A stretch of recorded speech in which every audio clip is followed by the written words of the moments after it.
اما بعد، تابکہ خواب تغافل میں رہے گا مسلم، تابکہ خواب تغافل میں رہے گا مسلم، ہوش میں آ کے ذرا دیکھ تو پستی اپنی، پائے تحقیر سے ٹھکراتی ہے دنیا تجھ کو، پائے تحقیر سے ٹھکراتی ہے دنیا تجھ کو، اور تو بھول گیا قوم پرستی اپنی۔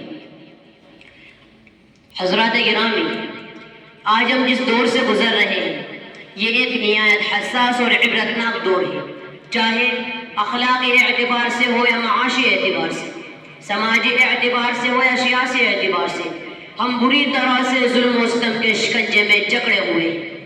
ہماری مسجدیں مندروں میں تبدیل کی جا رہی ہیں، ہمارے حقوق پامال کیے جا رہے ہیں، ہماری سرزمینیں غصب کی جا رہی ہیں۔ آج قومی سطح پر ہماری کوئی پوچھ نہیں، ہم گاجر مولی کی طرح کاٹے جا رہے ہیں، ہمارے نشیمت کو نظر آتش کیا جا رہا ہے۔ الغرض ہم ہر طرح سے ظلم و ستم کی چکی میں پیسے جا رہے ہیں۔ ایک ہنگامہ محشر ہو تو اس کو بھولو، ایک ہنگامہ محشر ہو تو اس کو بھولو، سینکڑوں باتوں کا رہنے کے خیال آتا ہے۔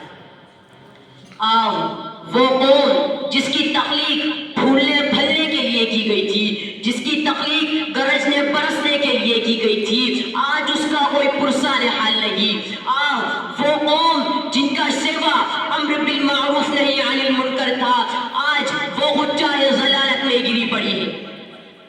عزیزان ملت اسلامیہ، آج ہم اپنی آپ بیتی کو یاد کرتے ہیں تو رونا آتا ہے۔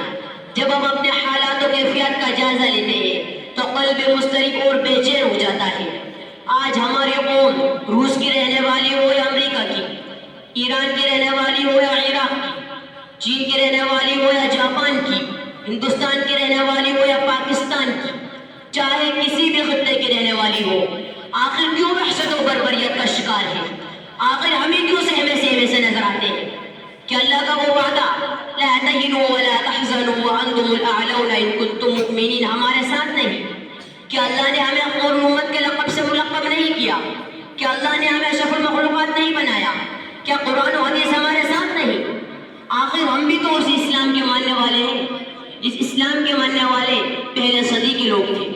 اسلام ہی نے حضرت ابوبکر جیسے مخلص، حضرت عمر جیسے جری، حضرت عثمان جیسے پاک باز، حضرت علی جیسے شجاع، حضرت ایوب جیسے صابر، حضرت خالد بن ولید جیسے جنگ آزمودہ، حضرت صلاح الدین ایوبی جیسے فاتح بیت المقدس، محمد بن قاسم جیسے فاتح سندھ، اور شاہ اسماعیل جیسے دشمن کفار پیدا کی۔ آخر ہم بھی تو اسی اسلام کے ماننے والے ہیں، لیکن ہماری دعائیں کیوں اثر نہیں کرتی؟ اس کی کیا وجہ ہے؟ مسلمانوں، ذرا عقل سلیم کا صحیح استعمال کرو اور سوچو کہ آخر ایسا کیوں؟ تو یہ بات روز روشن کی طرح عیاں ہو جائے گی کہ یہ آفات و مصائب، یہ غیر و عذاب جو ہم پر نازل ہو رہے ہیں، یہ ہماری ہی کرتوتوں کا نتیجہ ہے، جس کی صراحت خود قرآن کر رہا ہے۔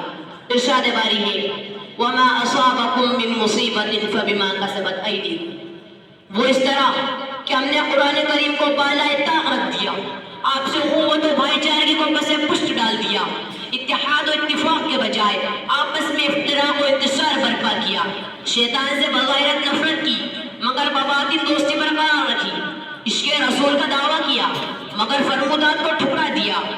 ہم مردوں کو روز دفن کرتے ہیں مگر اس سے سبق حاصل نہیں کرتے، ہمیشہ دوزخ سے خوف آتے ہیں مگر اس سے بچنے کے لیے عمل صالح نہیں کرتے جو کہ حصول جنت کا ذریعہ ہے۔ مٹا دی ہم نے جو اسلاف سے میراث پائی تھی، مٹا دی ہم نے جو اسلاف سے میراث پائی تھی، سریا سے زمین